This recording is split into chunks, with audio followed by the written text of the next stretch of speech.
Okay, now we're live. Now it's actually so people can see it.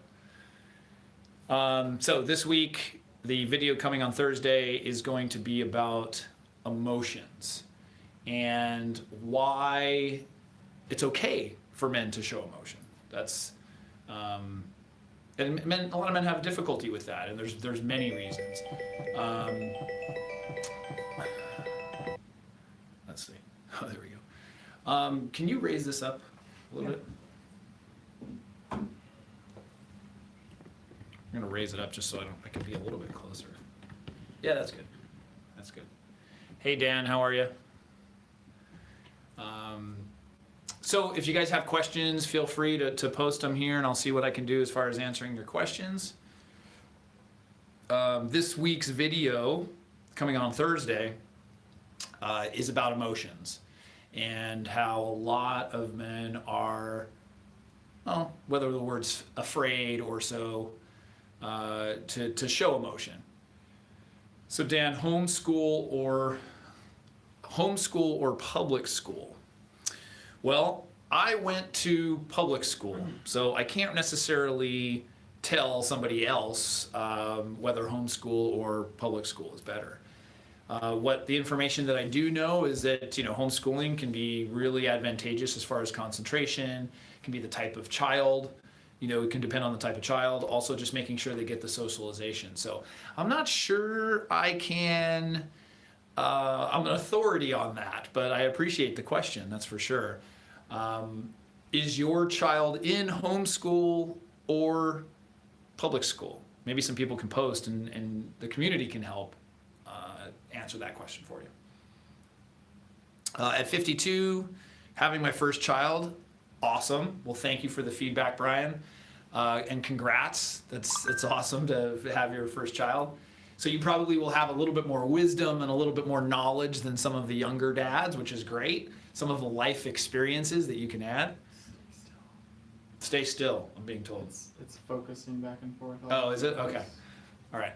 Well, I move a lot. There we go. All right, I'll try to stay a little bit more still for you guys. So this is only the second live Q&A that we've done, and I want to try to do more. We're thinking of doing a weekly Q&A. I want to see what you guys think about that. Coming here with your questions.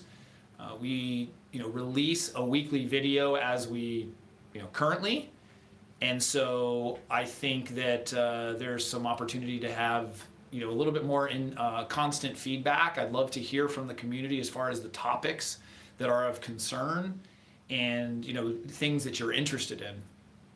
I was speaking earlier before I took the question on the screen that this week's video is about emotions and showing emotion, and as a man being able to be okay with emotion. And as guys, we don't, there's only a couple of emotions that I think we have more problems with than others, and there's kind of two. There's fear is one that we often have difficulty with, and then sadness and difficulty showing sadness. And so that's something that this week's video talks about. And it talks about what are the benefits of showing emotion and essentially being vulnerable to that.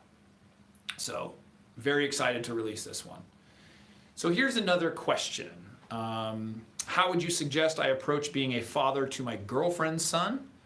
And then it went off the screen. But I'm not a stepfather yet, but if our relationship goes the distance, I will be. Just would like some tips going forward. So the question about being a father figure, let's say to your girlfriend, it depends if it's her son. I do think you have to be mindful and respectful of the current father.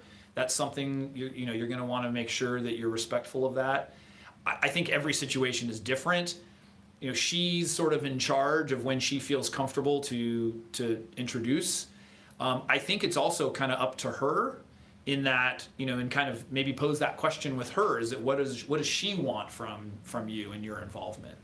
If she feels like it will be valuable, which it would be, that's really up to her, as it's her son currently. So you're going to want to make sure, one, you're respectful to the existing father.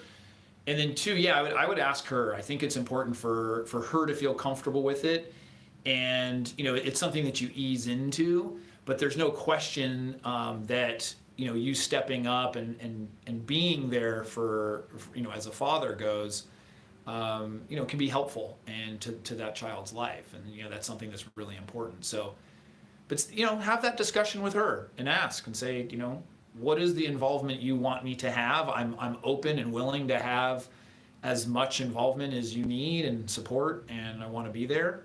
Versus maybe you just being her friend, and the child thinks of you in that way, and kind of understand that. So I think you have to take it kind of slow, especially with the child. They have to learn to earn your trust. But kids are pretty easy too. I mean, if they respect you and you quickly create a relationship and a bond with them, it'll happen pretty fast. So they're malleable. They'll cling on to whatever is near them. So any other questions that you guys have interest in? I'm trying to look at some other topics. So part of the questions too, if you guys have any suggestions for topics in the future, I'd be happy to entertain them and listen to them. As I was saying before, the topic for this week is emotions. And as guys, we often don't want to show emotion. And I tell a story about how I kept my emotions inside. I didn't want my kids to see me upset. And so that's something that I share on this video, which is pretty important, I think, too. And I think some people will relate to that. It's something that we will hide emotions because we want to protect somebody else. So Dummy Black Chucks, what's a good way to help your son deal with anger and frustration? Can you post how old your son is? That would be helpful because things are sometimes age appropriate. He's 8. Okay. So at 8, children are beginning to understand their emotions, and they're beginning to, they kind of can identify, oh wow, I'm getting mad and I'm getting frustrated. I actually have a video on anger management for kids, and there's some techniques that you can use, and you can teach your children that when they get upset and they get mad, things that they can do, from grabbing their shirt and sort of pulling on their shirt, to yelling into a pillow or something like that. So one of the things to keep in mind is, like any person, any human, an 8-year-old has emotions. We have emotions as adults. The difference is that we've learned ways to manage them and to deal with them. And so what we want to do is give them tools and give them techniques. And sort of the first step is just allowing them to identify and understand what that emotion is. And so one of the things too is when they can identify it, and then know what to do with it, they can deal with it before it gets too severe. Because what can happen with kids is they kind of work themselves up, and it gets worse, and it sort of snowballs. And so the idea is when they feel themselves, like their heart rate, they feel their heart rate increasing, or maybe they feel their shortness of breath, or they feel themselves getting sort of tensed up, you can then give them those tools that they can use. And so whether it is deep breathing, maybe it's taking a break and walking out of the room and saying, you know what, hey, I need a break. The other thing too is for you to show examples in your own life. So, one thing that's kind of interesting, and this happens all the time, is that parents will say, hey, I don't want you I don't want you yelling, I don't want you doing this, but yet they are doing that as well. So what you could do, and whether it's staged or it's real, and there's a time where you're really angry, you might be able to show that and display it, and so the child can really then see how it works. So maybe there's a time where you're working up and you're watching something and you get really, really upset, and then you say, you know what? I'm going to count to 10 for a second. I'm really, really mad right now. And so the child will actually see that and exemplify that behavior. So that's another way of doing it, is actually in the moment, you doing the example so that your child can see how that works. I think there was another question.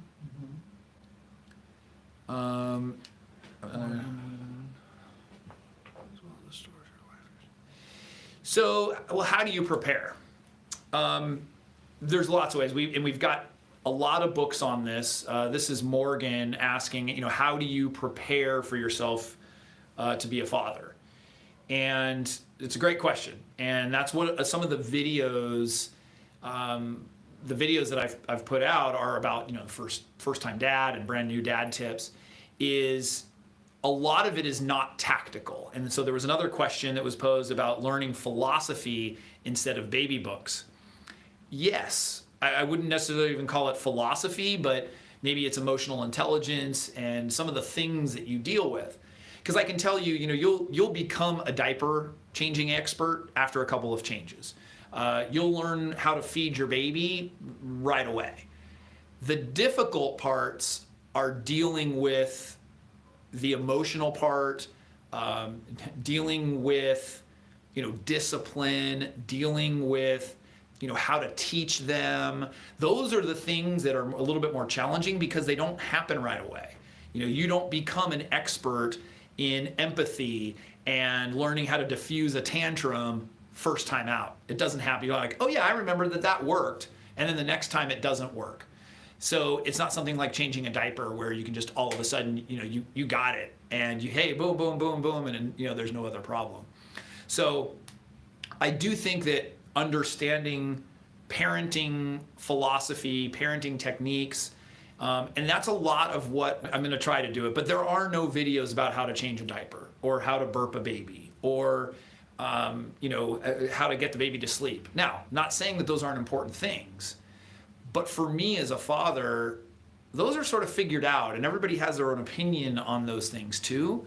Whereas for me, a lot of the difficulty that I had with was, managing my own emotions, dealing with my child when they were very young, and with discipline, or trying to teach my child, morals, or not to lie, or how to teach them respect. I mean, these are bigger issues that will last them a lifetime. And so this channel I've tried to focus a little bit more on that and that kind of content so that, you can get some long-term value out of it. And hopefully that's something that people are getting a lot of value out of.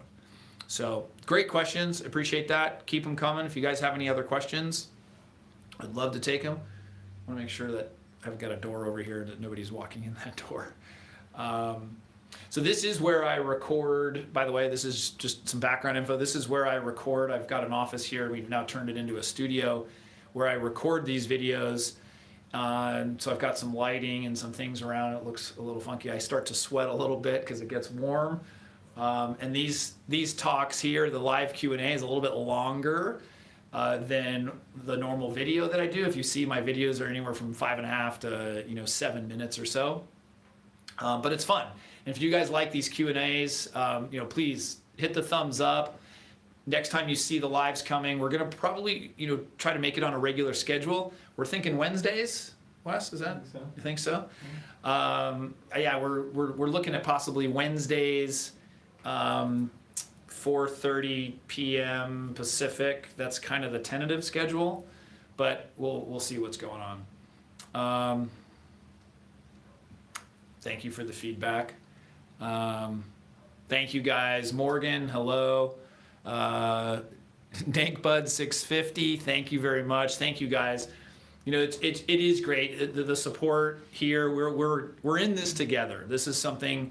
One of the things that dads don't have a tendency to do is have this sort of community of support. And when I was going through being a brand new father, I really didn't feel like I had anywhere to go. And so that's why I first created a meetup group, is because I kind of didn't know what to expect and what I was doing. And, some of the books are great and you start to read things, but I wanted to get some real experiences from other dads. And so, I just started in my local community, reached out to people and started saying, hey, I think I'm going to start this group and see what other people, if other people respond to it. And they did. And so I do appreciate you guys, enjoying the content, getting value of the content, sharing it with other people. It's really valuable and helpful. So I just want to say thanks back. I know you guys are saying thank you, but Dan Dan says men are hated by the system. You know, it's interesting. I think one of the narratives that we want to change, and I think we can do that, is that, you know, dads are kind of fumbling idiots. You know, a lot of the stuff online about dads is jokes and sort of making fun of ourselves, and, you know, which is, it's okay. There's a place for that. But I want to change that narrative, and that narrative is that we are involved. We're very interested in being good men and being good fathers, being good role models, and we can do that while still, you know, being cool, you know, or at least trying, and, you know, and having fun as well. And so, yeah, that's kind of the purpose of this, and I hope people do get a lot out of that.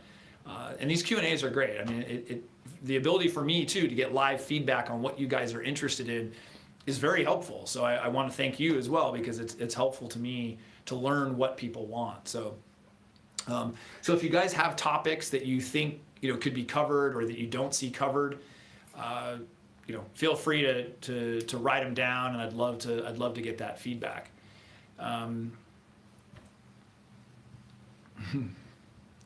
Just reading some of the comments here. Thank you, Steve. So why don't you guys write into where are you guys from? I'm here in San Diego. I can't necessarily, I could show the window here. It's not a very nice day today, but where are you guys out of? It's always interesting to see where people are from. So I'd love to see some feedback on that.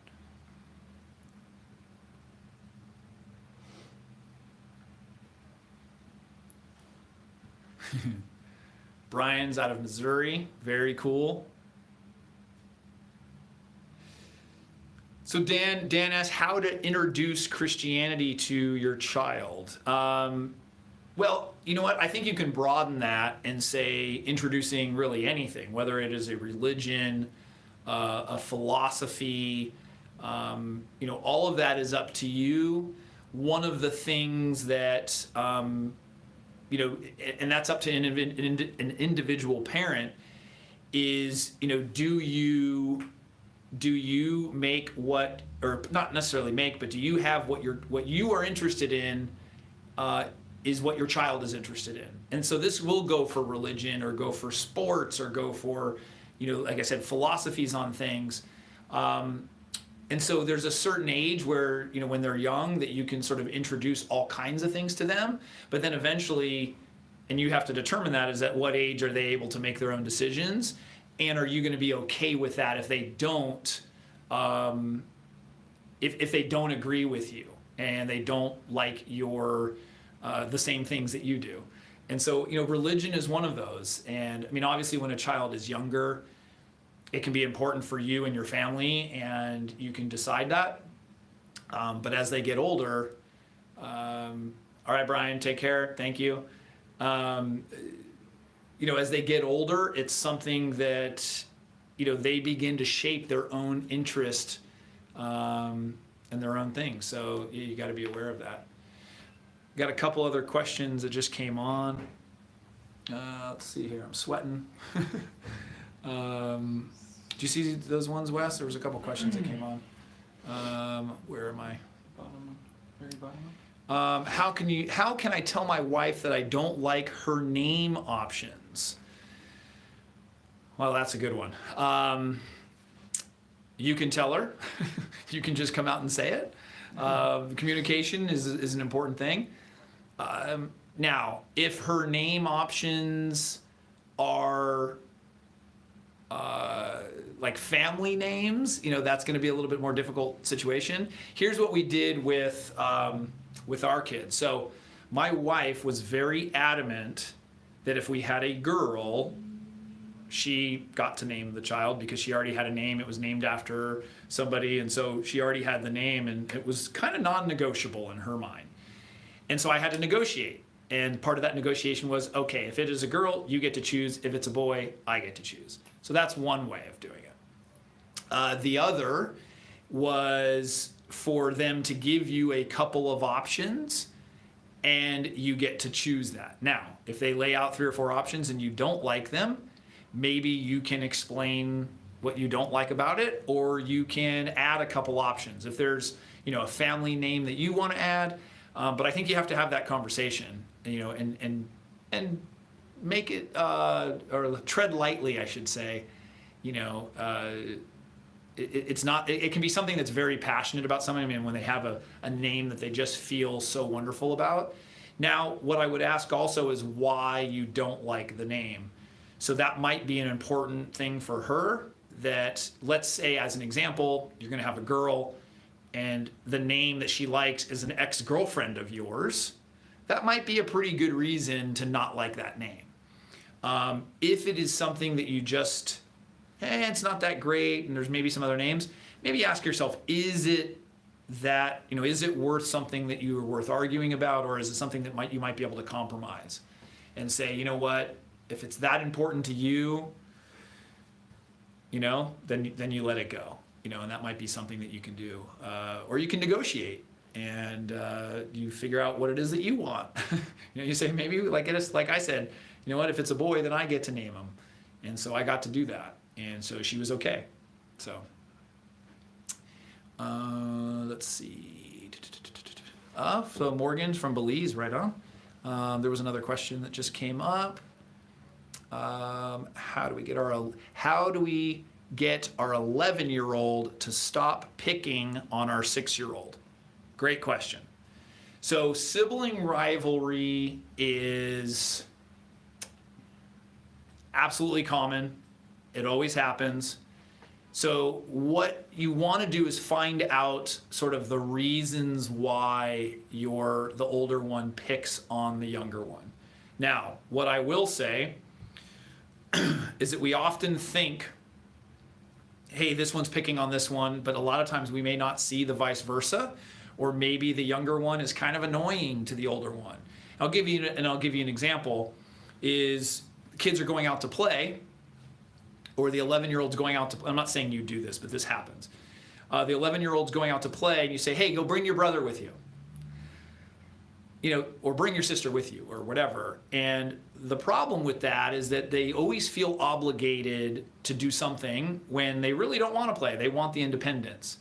So a lot of times that sibling rivalry has actual meaning to it. And it can mean that they don't get enough attention, enough individual attention. What I would also do is at 11 years old, I'd have a conversation with the child, a mature conversation. Maybe have it one-on-one, whether it's with the dad or with the mom, and actually say, listen, I understand that sometimes you don't get along with your brother or you don't get along with your sister, and I wanted to just find out, what is it that upsets you, or what is it that bothers you, and what could we do that would make it okay, or that you would do that. And you might find out some interesting information. You say, well, she always has to come with me everywhere I go, or every time I want to do something, she's there, or you always pay attention to him, or so try to have that conversation with your child and allow and really listen to them. What they're saying could be true. They could be thinking that that's the case, but validate their feelings and allow them to say what it is that they're upset at. And so you might have, you might get some pretty good information from them that, hey, listen, I don't like when my sister's always there. I want to hang out with my friends by myself, or she's just annoying. She's always making funny sounds, or she's always taking my stuff, or So I think you have to understand what it is why he is or she is picking on the sibling, because picking is usually a result of some feelings that they're having, and that could be anger, it could be sadness, it could be it could be whatever. So I think you're just going to want to make sure that you're understanding why, and that's hopefully comment and see if that helps answer the question. But and maybe on one of the next Q&As, come back and let me know how it goes. Have that conversation and see if you find out some information. That'd be helpful to the community to do that. And we do have a video on sibling rivalry. If you look through and scroll, most of the topics that come up, there is a video about it. We probably could be more, there probably could be some additional information, but take a look. I'm not sure what number it is. we've done 80 something videos now, but just look for Sibling Rivalry and you'll be able to see it. So thanks, that was a great question. Anything else from anybody? You got anything over there?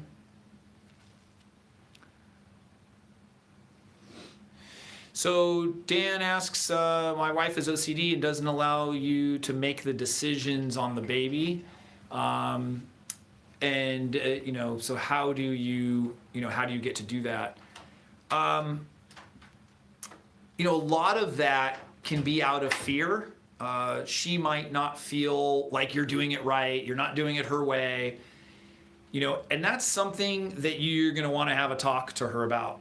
And, I learned that in parenting classes and such, is that, I had specific ways that I wanted to do things, and I realized that I was,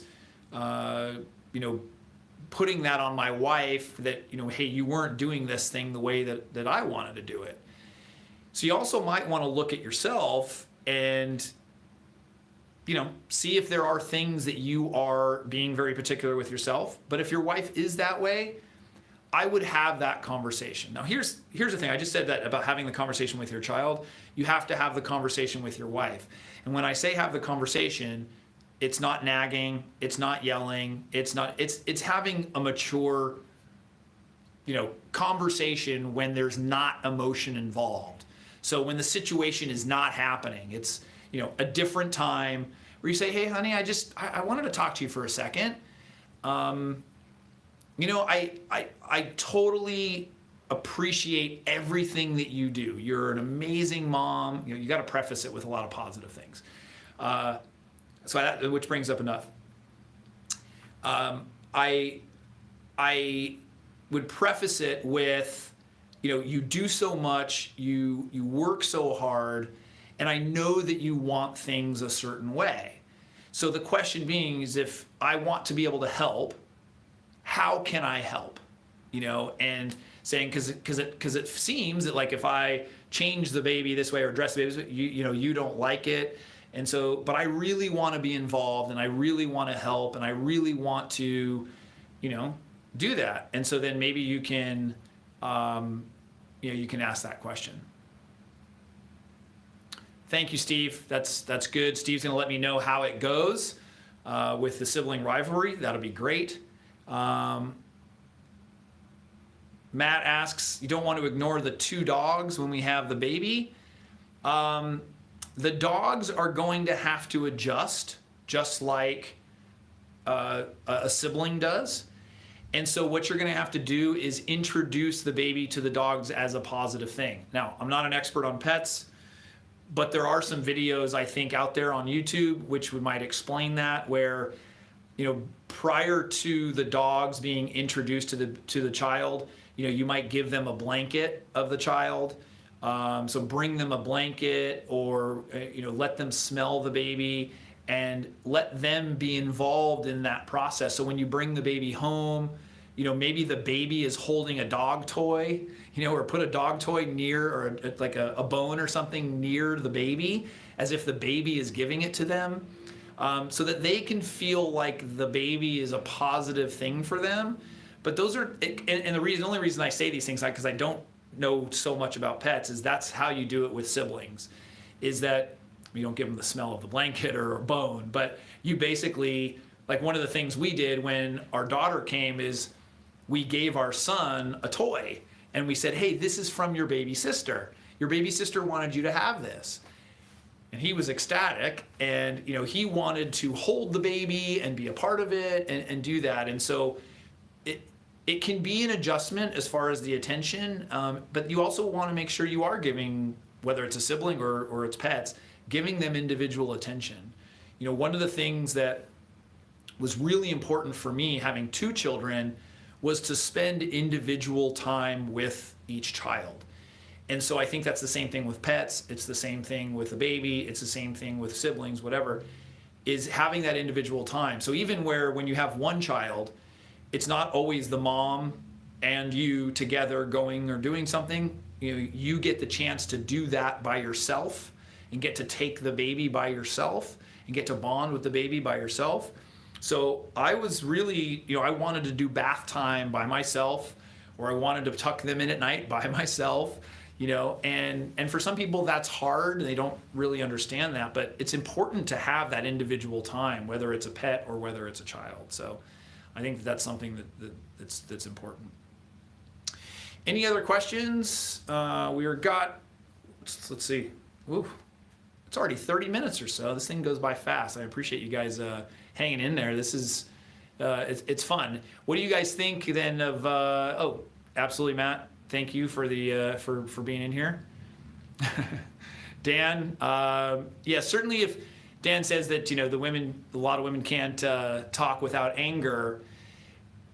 One of the things is to not escalate it yourself. When you are calm, most of the time people will project that back. You definitely don't want to escalate it. Sometimes being really calm can make other people frustrated.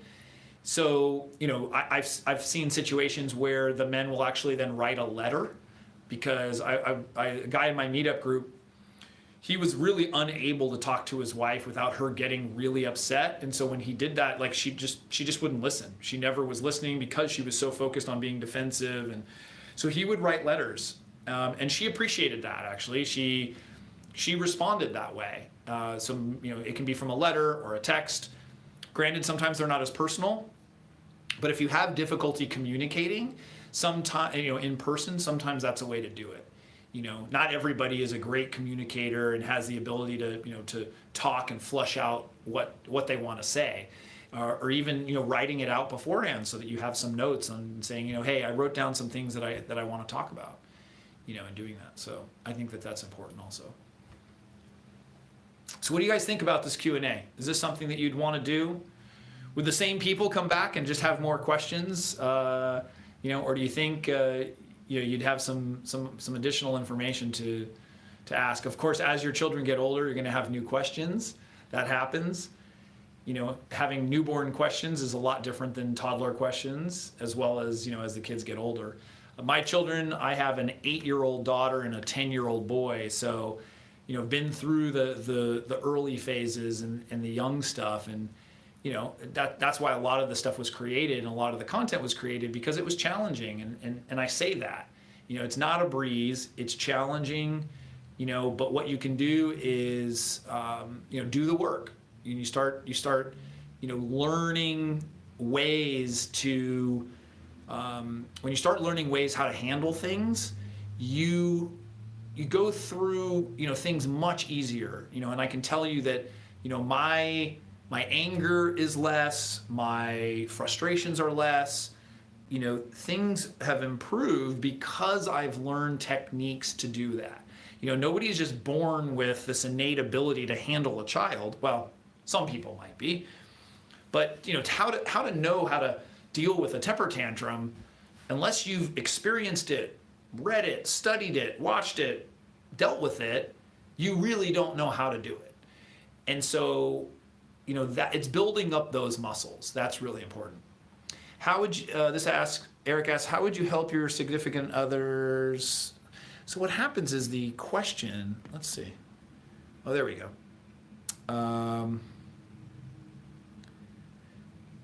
All messages are visible. There you go.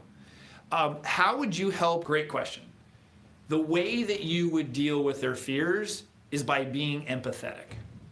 Men think that you have to have all the answers. That's often what we think. We think we have to solve problems.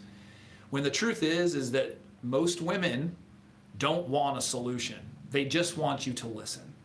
So understand that and be pretty clear about that, is when they're talking to you, you don't have to have the answer. If she's telling you about something that she's scared of, or something, let's say it's even about the baby, and she's saying, gosh, I'm just really scared about the health of this baby, you could simply answer with, yeah, I can totally understand that would be scary. That's it. That's all she wants from you, is for you to be empathetic and to understand where she's coming from. Now, if she's asking you a question and it says, hey, what do you think we should do about this, this, and this, and you don't have an answer, that's okay too. it's okay, and it's actually better to admit that you don't have the answer, and then maybe you guys go seek out the answers together. So any tips, Hassan asked, any tips to tell or show your wife that, let's see, to show your wife that you love her changing body even though she's not feeling her best? Yeah, that's a tough one, because you can think she's wonderful, and this happens with a lot of women as their body's changing and they may not feel so good about it. I think you just keep reassuring her, and that's the best that you can do, is keep reassuring her that you love her, that you think she's beautiful, treat her the same way and the wonderful way that you were before, and nothing changes. And you can't make somebody feel a certain way. You can just do your best to be there to support them. And so, another thing is you can actually ask her too and say, hey, listen, I know you may not feel so wonderful, at least that's, maybe not in those words, but you may not be feeling great, but I can tell you is that I still love you. I think you're absolutely sexy. It hasn't changed anything for me, and I'm being 100% real and honest. Is there anything I can do to help you feel that way? And depending on how your wife is or her love language, that can differ, because she might like certain things, or she may be somebody that likes you to say it. Another person might be something where she wants to see it, so she might want to she might want you to write it down in a letter or a note or a card, versus somebody else wants to hear it. Or other people will say show it. Maybe for her the love is you doing something for her, and so she sees and feels love that way.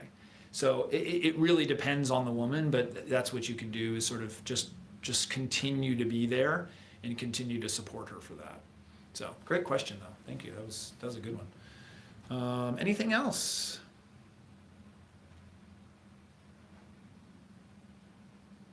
All right. I love people's screen names. It reminds me, let's see. He's 15 months and I want him off the pacifier.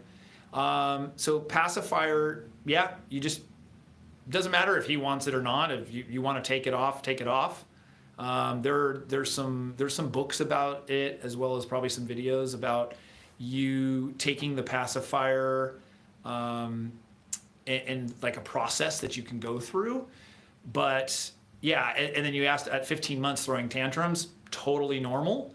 The difference is you just really don't pay attention to them. I just did a video on tantrums, and basically one of the things is you just don't pay attention to it. So the fact is, not paying attention to it, and you certainly don't give the child what they want when they're throwing a tantrum. So, totally normal for a 15-month-old to throw a tantrum. How else are they going to communicate? They really don't understand how to communicate yet, and they don't understand the feelings that they're having. So if you haven't watched that tantrum video, I think it was maybe 2 weeks ago, that's a great one that has a lot of tips that I think you'll find valuable. But and the other thing is just, for sure, do not give in to the child. That's for sure. So pacifier wise, that's something, going back to the pacifier, asking about what age to take the baby off the pacifier. It depends on the reasons why you want to take it off, but if you don't want the pacifier there, then take the pacifier out, and you'll just have to deal with the ramifications for a short amount of time. But our children actually didn't use pacifiers. It wasn't something that that worked or that they wanted. So I don't, but as far as when your child is that young, you can sort of control anything you want. If they're throwing a tantrum, you just don't pay attention to it. You just don't give in. That's part of the problem, is that most parents will just do what the child wants because they just want it to stop. They want things to stop. So any other final questions? I'm going to start wrapping it up here. Usually we're going to go about a half hour, but I wanted to make sure I'm answering these questions. If there's any other further questions, I'd be happy to answer. What do you guys think if we do next Wednesday, I'm thinking of doing, instead of Tuesdays, Wednesday is actually going to work a little better. Justin, thank you. Glad you enjoy the videos. Losers got the Peter Griffin stuff going. Thank you guys again for supporting it, and like and share the videos. It's been great. We're going to do more of these live Q&As, so hopefully people get some value out of that. So I appreciate you guys. Be sure, if you are not subscribed to the channel, make sure you subscribe. Also, be sure to, as I say in every video, click on the notification bell. M. Lord, final question. Advice for a father who is going to have a daughter. Well, we've got a lot of those videos. I would look in the collection of videos that we have on Dad University. There's about 80 videos or so, and maybe 10 of them are geared towards brand new parents. And so when you're about to have a daughter, there's some great stuff in there. I think right now it's just it's a time for learning. It's a time for learning what you can do for you. We often work we often think so much about the child, which is great, and how we can help the child. But one of the things is if you are happier and you are healthier and you understand how to handle situations and sort of even to understand the things that you're going through, you're going to be better equipped for your child. And so I use the term, or I use the example in one of my videos about the mask on an airplane. And they say is that you have to use the mask first for yourself before you can use the mask for the child, because you want to make sure that you're okay. And so that's really what this channel is about too. I mean, sure, we can talk about the different types of discipline and the different things you do, but a lot of that is for you as the dad. It's important that you feel good and that you feel confident in knowing how to handle things. And fatherhood is a lot better when you are informed and when you know what to expect. And your kids will appreciate that too. So with that, hopefully you can see the videos and enjoy all those videos. I want to thank everybody, and we will see you next time.